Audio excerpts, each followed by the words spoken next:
Before we start, a quick but important disclaimer.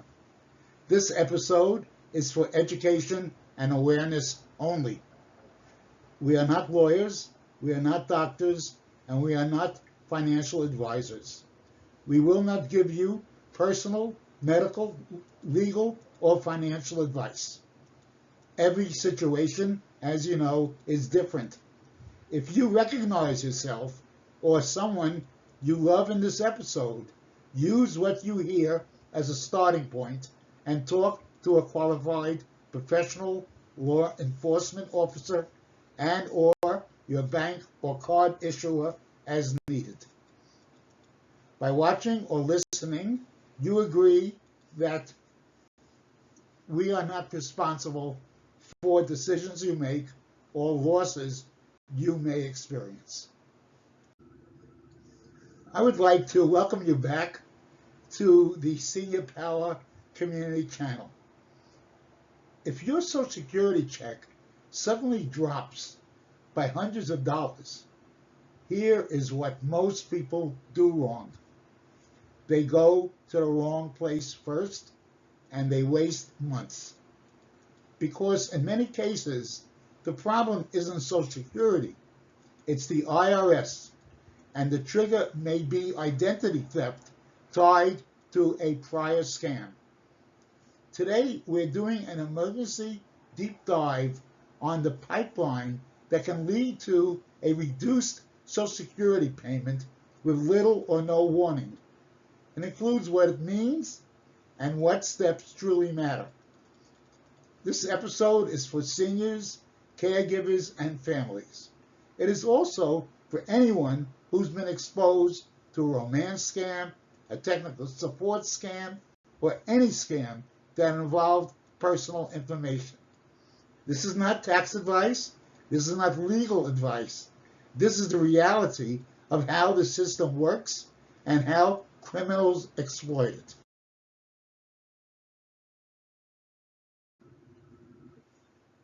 A sudden reduction in your check usually gets explained via one of two buckets. In bucket A, we have the Social Security Administration overpayment of withholding. That's the Social Security saying that they overpaid you in the past and are taking money back. The second bucket, bucket B, is the IRS levy. That's the IRS taking a portion of your Social Security payment to collect unpaid federal taxes, typically through the Federal Payment Levy Program, often capped at 15% of eligible Social Security benefits. If you're in bucket B, the Social Security Administration is not the decision maker. SSA is the pipe. The IRS controls the lever. Social Security Administration can confirm what's happening, but it cannot fix an IRS levy. The IRS has a specific program that allows levies against certain federal payments, including many Social Security benefits. As noted, this is called the Federal Payment Levy Program. The IRS itself states that eligible Social Security benefits can be subject to a 15% levy under this program. Now, here's why it feels like it comes out of nowhere. The IRS says it intends to levy and sends notices.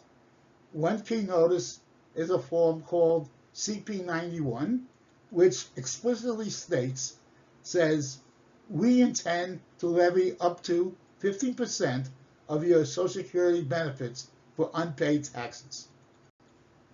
But notice sent is not the same as notice received. So let's go deeper into this so-called scam connection that nobody really wants to talk about. This is important. Here is the connection that matters, especially after you've been involved in a romance scam. The criminal gets your identity details, which involve collection of such information as your social security number, your date of birth, your address, photo IDs, access to email and phone for one-time codes, and sometimes even full remote access to your computer. Once this happens, the scam doesn't end when the money transfers stop. It mutates. Next is income laundering onto the victim. Most victims hear this as they added their income to me. In reality, the most common mechanism is that a scammer uses the victim's social security number in a way that causes income to be reported under the victim's identity. That can happen through employment identity theft, which is working under someone else's social security number. Okay? And here's the poison pill.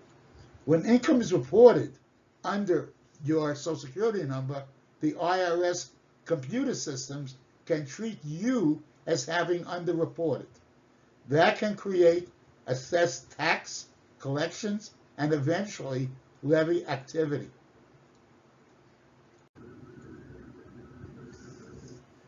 The third is mail diversion, to keep the victim blind. If a levy starts and the victim claims they got no IRS letter, one strong possibility is simple. It's the wrong address. But after you may have been involved with other scams, there is another possibility.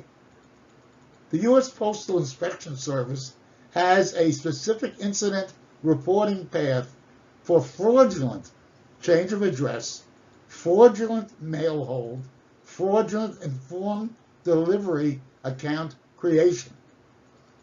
If criminals control mail flow, the victim may never see the warnings, and the first notification becomes in the form of a smaller deposit in your bank account.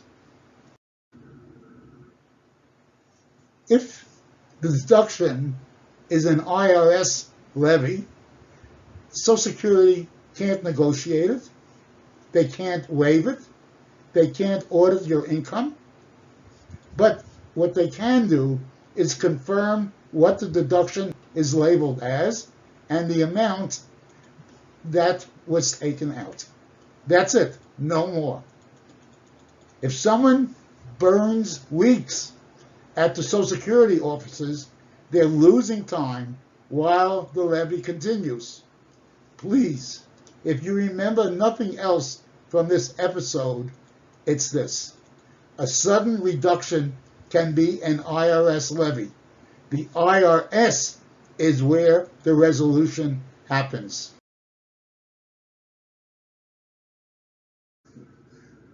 We believe that the following is the correct do in this order playbook to help begin the process of taking care of the situation.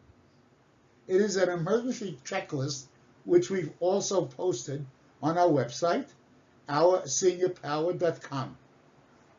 And now we are going to explain the logic behind each step. The first step is confirm what the deduction is. You ask Social Security just one question. Is this an IRS levy or is it a Social Security overpayment withholding? You are not asking them to solve it. You're just confirming a category. Second step, you pull the transcripts to stop guessing. Indeed, the IRS has an official transcript access. The IRS Get Transcript system provides different transcript types, including account info, wage, and income statements. You want two transcript categories. The first is the account transcript, which shows what's assessed, what's owed, and the collection levy activity. Then comes the wage and income transcript, shows what the W-2 1099 income was reported to the Social Security Administration. This is how you prove the income isn't mine. Third step, if you find indeed that the income was not yours, treat it as identity theft. And then you use a theft affidavit form. It's called 14039, designed for identity theft victims, and includes guidance and references to the Victim Assistance Program of the Internal Revenue Service. Step 4, protect your future filings with an IP PIN. The IRS IP PIN program is a 6-digit identity protection number to prevent someone else from filing a tax return using your Social Security number. This matters because once your identity is hot, repeat fraud attempts are very, very common. Fifth step, stop the financial bleeding. Okay? This points to practical actions like paying what you owe, requesting a payment plan, or asking for a temporary delay due to hardship. Even if the debt is wrong, the household still needs cash flow stabilized while it's investigated. Sixth step, if this is indeed causing hardship, escalate. The Taxpayer Advocate Service provides a formal request path for assistance when normal IRS channels aren't resolving an urgent issue. If someone cannot pay rent, buy food, or afford medications because of a levy, that's not wait and see. That's escalation territory. The seventh and last is for you to check for mail diversion. If notices were never received, consider reporting suspected fraudulent change of address, mail hold, or informed delivery misuse using the Postal Inspection Service reporting portal.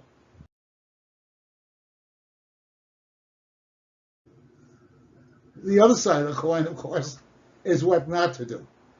These are the traps criminals want you to fall in. Don't rely on Social Security to solve an IRS levy. Again, they can only confirm, and then you must move on. Don't hire random resolution strangers who contact you first. Unfortunately, that's often another scam called the recovery scam. Don't prove who you are to inbound callers. The real agencies don't verify identity by asking for full Social Security numbers over random calls. Don't ignore the emotional component. Yes, this is so understandable considering the situation. Shame and secrecy, however, are how scammers keep victims isolated and compliant.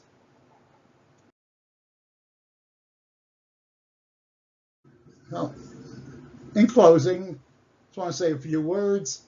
A romance scam can turn into a long tail of identity theft and financial sabotage.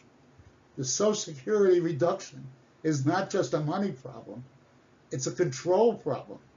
If your check dropped and you don't know why, confirm whether it's an IRS levy or a Social Security withholding. Pull your transcripts. If there is a phantom income, treat it as identity theft, and then protect future filings with the IP PIN. And then, of course, escalate if the hardship is real.